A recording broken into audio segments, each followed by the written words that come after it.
Electral bond खरीदने और भुनाने वालों की जानकारी देने का मामला। एसबीआई शाम 5 बजे तक चुनावी चंदा लेन देन वाले लोगों के नाम बताएं, वरना एक्शन लेना होगा सुप्रीम कोर्ट। इलेक्ट्रॉल बॉन्ड यानी चुनावी चंदे से जुड़ी जानकारी न देने पर सुप्रीम कोर्ट ने state bank of India SBI को जमकर फटकार लगाई। चुनावी चंदा देने और इससे भुनने वालों को डिटेल देने के लिए 30 जून तक समय बढ़ाने की मांग करने वाली याचिका खारिज करते हुए बैंक को निर्देश दिया कि वह 12 मार्च को कार्यकालीन समय खत्म होने यानी शाम 5 बजे से पूरी जानकारी निर्वाचन आयोग को सौंपे।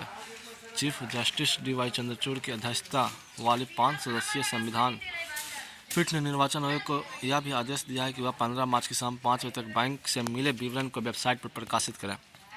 बेंच ने चेतावनी दी है कि बैंक निर्देश और समय सीमा का पालन नहीं करता है तो कोर्ट इसे 15 फरवरी के अपने फैसले को जानबूझकर उल्लंघन मानकर कार्रवाई करेगा। इससे पहले 15 फरवरी को सुप्रीम कोर्ट ने इलेक्ट्रल बॉन्ड योजना को असंवैधानिक बताते हुए रद्द किया था और निर्वाचन आयोग को आदेश दिया था कि वह 13 मार्च तक दानदाताओं, राशि पाने वाले दलों के नाम और राशि का खुलासा करें। सुप्रीम कोर्ट के फैसले पर कांग्रेस अध्यक्ष मल्लिकार्जुन खड़गे ने कहा कि जल्द ही देश को पता चल जाएगा किसने किस पार्टी को इलेक्ट्रल बॉन्ड के जरिए कितना चंदा दिया। वहीं सीपीआई-एम नेता सीताराम येचुरी ने कहा कि चुनावी फंडिंग में पारदर्शिता की यह बड़ा कदम है। यह भ्रष्टाचार की वैधता को रोकने की दिशा में महत्वपूर्ण कदम है। सुप्रीम कोर्ट की फटकार के बाद सोमवार को स्टेट बैंक ऑफ इंडिया के शेयर 1% गिर गए। सुप्रीम कोर्ट में सुनवाई करती संविधान पीठ। दाएं से एसबीआई के वकील हरीश साल्वे बैंक की ओर से ऑनलाइन पेश। योजना रद्द करने से पहले बैंक को बताया गया था कि यह प्रक्रिया गुप्त रखी जाएगी, इसलिए कुछ और समय की दरकार है। पूरी प्रक्रिया उलटनी पड़ रही है। हमारे पास बॉन्ड खरीदने वाले और किस पार्टी ने कितने बॉन्ड खरीदे इसकी जानकारी है। बॉन्ड खरीदते वक्त बैंक ने दोनों के रिकॉर्ड अलग अलग रखे थे, इसलिए अब इनका मिलान करना होगा, फिर सबको एक साथ पेश करना होगा।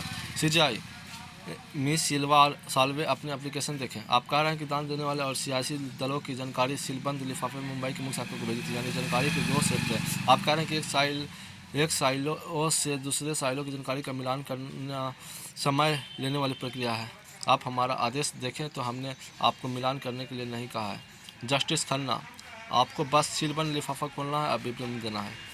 साल्वे काम कर रहे हैं, इसमें 3 महीने लगेंगे। CGI bank assistant general manager ने संविधान बेंच के आदेश में संशोधन के लिए हलफनामा दिया है। यह गंभीर मामला है। साल्वे, इस मामले में बैंक गलती नहीं कर सकता क्योंकि दान देने वाले केस हो सकता है। जस्टिस गवाई, आप जो भी कर रहे हैं वह देश की सर्वोच्च अदालत के निर्देश के तहत कर रहे हैं, आप पर केस चलाने का सवाल ही कहाँ है। सीजीआई, हमारा आदेश 15 फरवरी का था, आज 11 मार्च है, 26 दिन बीत गए। इतने दिन में क्या किया? बैंक से उम्मीद थी कि यह काम किया जा चुका होगा। साल्वे, मिलान न करना होता तो 3 हफ्ते में जानकारी दे देंगे। जस्टिस गवाई, 3 हफ्ते किस बात के? सियासी दल भुनाए गए बॉन्ड की जानकारी दे चुके हैं, खरीदों के नाम बैंक के पास है। सीजीआई, अब हम सीधे आदेश देंगे, बैंक की मोहलत मांगने वाली याचिका खारिज करते हैं। पता चलेगा किसने कितना पैसा दिया, कितना फेवर लिया। याचिकाकर्ता जया ठाकुर, इलेक्ट्रल बॉन्ड का डेटा सार्वजनिक करने के संबंध में याचिका लगाने वाली कांग्रेस नेता डॉक्टर जया ठाकुर ने बताया कि इससे न सिर्फ बड़ी पार्टियों की फंडिंग पर असर पड़ेगा, बल्कि जिन लोगों ने फंडिंग दिया उसके बदले में सरकार से जो फेवर लिया हुआ भी खुलकर सामने आएगा। अभी अपने हिसाब से चीज़ें दिखाई जा रही है, फिर लोगों को सही चीज़ें दिखाई जाने लगी। बहाना बना रहा बैंक, 10 मिनट का समय लगेगा। पूर्व वित्त सचिव सुभाष गर्ग, इलेक्ट्रॉल बॉन्ड जारी करते वक्त आर्थिक मामलों के वित्त सचिव रहे सुभाष गर्ग ने कहा कि स्टेट बैंक ऑफ इंडिया बहाना बना रही है। बैंकों को सिर्फ 3 जानकारी देनी है, किसने बॉन्ड खरीदा, कितने का बॉन्ड खरीदा और कब खरीदा। ऐसे ही बॉन्ड किसको मिला, कितने का मिला और कब रिडीम किया, यह सब जानकारी एसबीआई के पास कंप्यूटर में उपलब्ध है। इसे पेश करने में उसे महीनों नहीं 10 मिनट का वक्त लगेगा। सबसे बड़ा जो न्यूज़ है वो 7 साल में 16,518 करोड़ रुपये के बॉन्ड बिके। सबसे ज़्यादा 55% राशि भाजपा को। 29 जनवरी 2018 को योजना शुरू होने से जनवरी 2024 तक 16,518 करोड़ रुपये के इलेक्टोरल बॉन्ड बिके। पार्टियों ने 12,000 करोड़ के बॉन्ड बनाए। सबसे ज़्यादा 55% राशि 6565 करोड़ रुपया भाजपा को मिली। दूसरे नंबर पर रही कांग्रेस को बॉन्ड से 1123 करोड़ रुपये मिले।